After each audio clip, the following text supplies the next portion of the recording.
सभी साधारण भाई बहनों को सादर जय जिनेंद्र, जय तारण।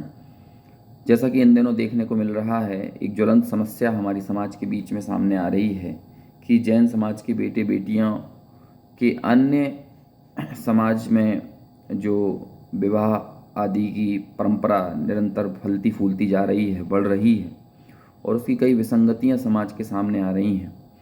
देखिए, सबसे बड़ी जो हानि इस क्षेत्र में देखने को मिलती है वह यही है कि हम हमेशा हमेशा के लिए अपनी परंपराओं से, अपनी जड़ों से, अपनी संस्कृति से, अपने रहन सहन, खान पान, रीति रिवाज, इन सारी चीज़ों से दूर हो जाते हैं। देवगुरु शास्त्र के की जो सन्निधि समागम हमें हमारे धर्म समाज के बीच में रहते हुए प्राप्त होती है, वो सारी संभावनाएं हमसे कहीं ना कहीं दूर हो जाती जब इस तरह के संबंध बढ़ते हैं। दूसरी चीज़, इस ऐसे संबंध, अन्य इंटरकास्ट मैरिज जो हो रही हैं, उसके बहुत ही दूरगामी प्रभाव जब हम देखते हैं तो वो यही सामने आते हैं कि ऐसे संबंध ज़्यादा दिन टिक नहीं पाते हैं। यदि टिकते भी हैं तो उनमें आंतरिक क्लेश बहुत समाया हुआ रहता है, और किसी न किसी तरह भले वो रिश्ते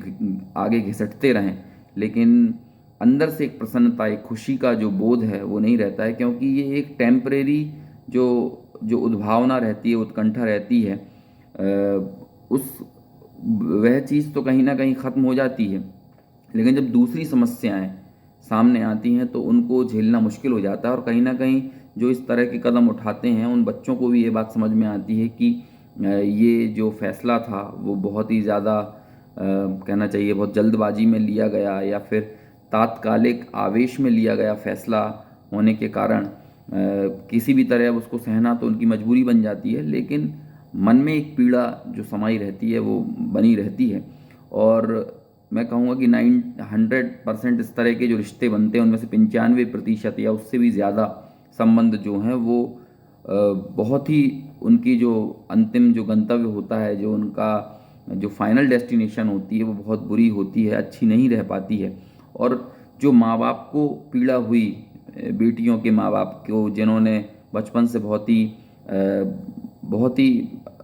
केयर के साथ अपने बच्चों की परवरिश की, बहुत ही उम्मीदें उनसे लगाई रहीं, और बाद में जब इस तरह के फैसले वे लेते हैं तो माँ बाप को जो तकलीफ़ होती है ये वे ही जानते हैं। और कल को जब हम खुद इस परिस्थिति से गुजरेंगे, हो सकता है कि जब हमारे खुद के बच्चे इस तरह का फैसला लेंगे, शायद तब हमें माँ बाप की वो पीड़ा समझ में आ सके जो हमें वर्तमान में समझ में नहीं आती है। तो बहुत ज़रूरी है ऐसी इस तरह की परिस्थितियाँ बनने से पहले ही हम अपने आप को रोकें, अपने आप पर, अपने मन पर नियंत्रण रखें, अपनी इच्छाओं पर काबू रखें, और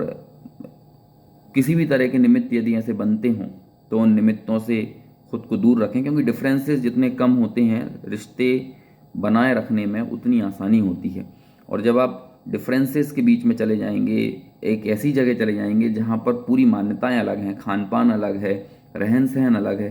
तो निश्चित तौर पर तकलीफ़ें आएंगी, और इन डिफरेंसेस के साथ सामंजस्य बिठा पाना कभी भी किसी के लिए संभव नहीं हो पाता है। तो बहुत छोटी सी ज़िंदगी है, और एक ज़िंदगी का एक मोड़ ऐसा आता है, एक उम्र का एक ऐसा पड़ाव आता है जहाँ पर हमें अपने आप को नियंत्रित करने की आवश्यकता है। हो सकता है कि इस तरह के मनोभाव हर किसी के मन में पैदा हों जब हमारा आकर्षण किसी ऐसे व्यक्ति के प्रति हो जाए जो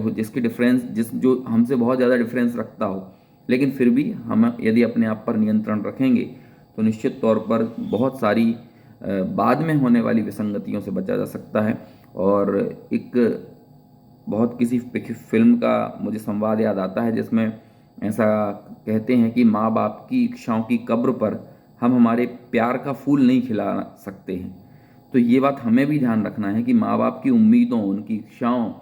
की कब्र पर, अपने परिवार की, अपने बड़े बुजुर्गों की, अपने धर्म की, अपने देवगुरु शास्त्र की इत्यादि की कब्र पर हम जब इस तरह के फैसले लेते हैं तो दरअसल हमने उनको दफना ही दिया है, उनको ख़त्म ही कर दिया है। तो ऐसी परिस्थिति ना बने, हम बहुत संयमित रहें, नियंत्रित रहें, और माँ बाप की भी ये जिम्मेदारी होती है कि अपने बच्चों को जब वे हाथ से निकल जाएं तब हाथ मलने या रोने की ज़रूरत नहीं है, बल्कि पहले ही बहुत अवेयर और अलर्ट रहने की ज़रूरत है। हम उन्हें बाहर नौकरी करने भेज रहे हैं, बाहर पढ़ने भेज रहे हैं, और दूसरी महत्वाकांक्षाएं पूरी करने भेज रहे हैं, लेकिन इन महत्वाकांक्षाओं को पूरा करने से हो क्या जाएगा जब वो बच्चा आपका बच्चा ही नहीं रहेगा, आपके फैसलों का ही वो सम्मान नहीं करेगा, आपका सम्मान नहीं करेगा, तो फिर उसकी तरक्की से आपको आखिर मिल क्या जाएगा। एक हो सकता है हम एक आभासी सुख का अनुभव कर लें, लेकिन वास्तव में वो चीज़ हमारे लिए कभी भी सुखदायी नहीं हो सकती है, बच्चों के लिए भी वो हितकारी नहीं हो सकती है। तो हमारी भी ये जिम्मेदारी बनती है कि हम लौकिक क्षेत्र के संस्कारों से तो उनको लौकिक क्षेत्र में आगे बढ़ने के लिए तो प्रेरित कर ही रहे हैं, लेकिन धार्मिक संस्कारों से भी उनको पुष्पित पल्लवित करें, अपने धर्म से, देवगुरु शास्त्र से, पाठशालाओं से जोड़ें, समाज की गतिविधियों में उनको आगे लेकर आएँ, रिश्तेदारों से जोड़ें, परिवार का महत्व समझाएं, धर्म का महत्व समझाएं, देवगुरु शास्त्र का महत्व समझाएं, स्वाध्याय से जोड़ें। स्वाध्याय सबसे ज़्यादा ज़रूरी है। जब इस तरह की चीज़ों से हम उन्हें जोड़ेंगे तो निश्चित तौर पर वे फैसले हमारे सामने नहीं आएंगे जिन बच्चों के जिन फैसलों को देखकर हम दुखी होते हैं। तो सभी के लिए एक सामूहिक जिम्मेदारी है। मैं उम्मीद करता हूँ कि हम सभी इस जिम्मेदारी का भली भांति निर्वहन करेंगे। ऐसी भावना के साथ अपनी बात पूरी करता हूँ। जय जय।